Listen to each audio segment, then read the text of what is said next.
To my channel orally. मैं हूं मुस्कान। आज हम बात करेंगे एक ऐसी एक्ट्रेस के बारे में जिसके खिलाफ एक तरह से पूरी इंडस्ट्री खड़ी हुई थी और वो पूरी इंडस्ट्री के खिलाफ खड़ी हुई थी, लेकिन फिर भी उसने अपने आप को स्टैंड किया और आज एक बहुत ही बड़ा नाम बनाया खुद का। उसके बारे में डिस्कस करेंगे, लेकिन उससे पहले प्लीज चैनल को सब्सक्राइब कर लेना और लाइक और कमेंट करना तो बिल्कुल मत भूलिएगा। पहाड़ों से एक एक्ट्रेस आती है जिसको मतलब पहले ऐसा कोई रोल मिलता नहीं है, लेकिन जब रोल मिलता है तो वो अपने आप को प्रूव करती है। धीरे धीरे धीरे इतना ज्यादा अच्छा काम कर लेती है कि उसके नाम पर 4 नेशनल अवार्ड्स हैं और मुझे लगता है 5वां नेशनल अवार्ड रेडी हो जाना चाहिए इस मूवी को देखने के बाद, जिसका नाम है इमरजेंसी। इसमें है कंगना रनौत। उसका ट्रेलर आज रिलीज हुआ है, क्योंकि मूवी पहले रिलीज होने वाली थी 23 में, फिर आई 24 में, लेकिन कुछ विवादों के कारण, कुछ प्रॉब्लम्स के कारण फिर उसको रिलीज किया जा रहा है अब 17 जनवरी 2025 को फाइनली। तो इसीलिए इन्होंने अपना दूसरा ट्रेलर रिलीज किया है। कंगना रनौत जो कि एक्ट्रेस भी है, राइटर भी है, डायरेक्टर भी है, प्रोड्यूसर भी है, ओवरऑल ये उनका खुद का ही प्रोजेक्ट होने वाला है और इन्होंने अपने साथ बहुत अच्छे एक्टर्स को टीम अप किया है, जैसे कि श्रेयस तलपड़े और अनुपम खेर। बात करें अगर हम ट्रेलर की, तो मुझे बहुत ही इफेक्टिव लगा। एक ऐसा पीरियड उठाया गया है जिस टाइम पे इंदिरा गांधी हमारी प्राइम मिनिस्टर थी और उनकी पूरी स्टोरी दिखाई गई है, उनकी जर्नी दिखाई गई है, क्योंकि वो बहुत ही स्ट्रांग लेडी मानी जाती थी, लेकिन उनकी लाइफ के साथ बहुत सारी कंट्रोवर्सीज भी जुड़ी हुई थी।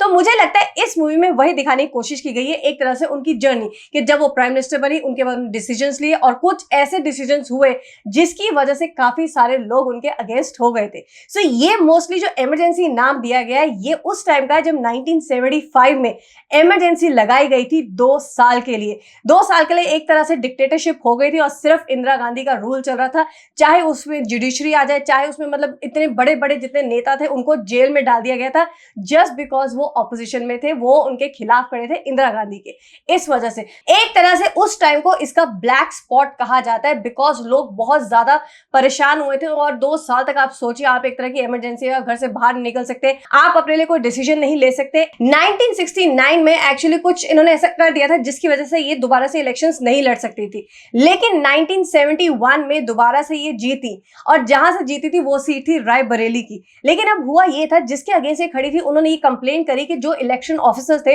वो शायद इनकी पार्टी से थे, तो ये मुझे फेयर नहीं लगता। तो ये बात पहुंची थी कोर्ट तक। तो जब कोर्ट तक बात पहुंची तो कोर्ट वालों ने उनको फिर से इनको बोल दिया कि आप अब किसी भी पद पे नहीं रह सकती, आप किसी पोजीशन पे नहीं रह पाएंगी।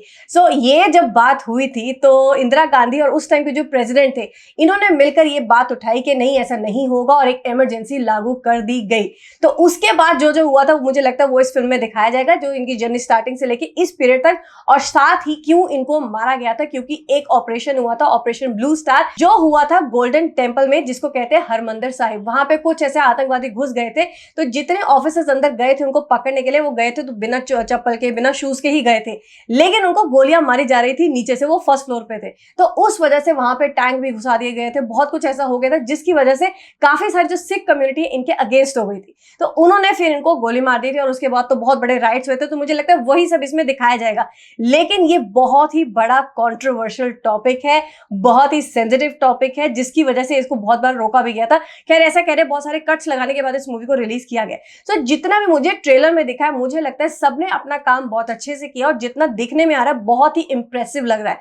जहां तक कंगना की बात करें, वो कैरेक्टर में पूरा घुस गई है, लग ही नहीं रहा कि कंगना है कि इंदिरा गांधी है। बहुत अच्छी बॉडी लैंग्वेज पकड़ी और इवन जो साउंड है वो भी ऐसा लग रहा है जैसे इंदिरा गांधी का। अगर आप उनके पुराने इंटरव्यूज उठाकर देखेंगे तो उसमें साउंड इंदिरा गांधी का वैसा ही है जैसा कंगना ने देने की कोशिश करी है। So hats off to her, she is proven herself once again, क्योंकि वो जिस भी मूवी में इस तरह से कैरेक्टर करती है बहुत अच्छे से करती है, जैसे क्वीन हो गया, तनु वेट्स मनु हो गया, या फिर मणिकर्णिका आई थी, तो तीनों में उन्होंने बहुत अच्छे से काम किया था। अच्छी एक्ट्रेस तो वो है ही, इसीलिए नेशनल अवार्ड उनको मिले और मैंने जैसा कहा कि 5वां नेशनल अवार्ड मुझे लगता है इस मूवी के लिए उनको मिलेगा ही मिलेगा।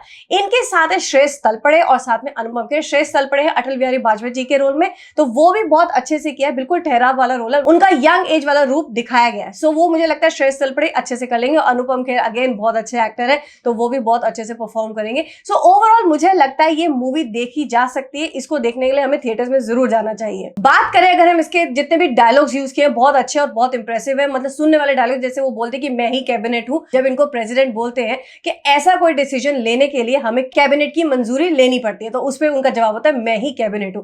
और जैसे कि मैं इंदिरा हूं, मैं ही इंडिया हूं, मैं ही इंडिया हूं, मैं ही इंदिरा हूं, तो बहुत अच्छी चीजें इसमें दिखाई गई हैं, और मुझे लगता है जो बातें इंदिरा गांधी ने बोली हैं वो बातें उठाकर भी इसमें यूज की गई हैं। सो ऑल इन ऑल मुझे लगता है बहुत ही इंप्रेसिव और बहुत ही प्रॉमिसिंग होगी ये मूवी। सो देखना तो पड़ेगा कि एक्चुअली ये लोग क्या दिखाना चाहते हैं। सो आप लोग को ये ट्रेलर कैसा लगा मुझे जरूर बताइए इस वीडियो के कमेंट बॉक्स में, और मैं आपसे जल्दी मिलूंगी एक नए वीडियो के साथ।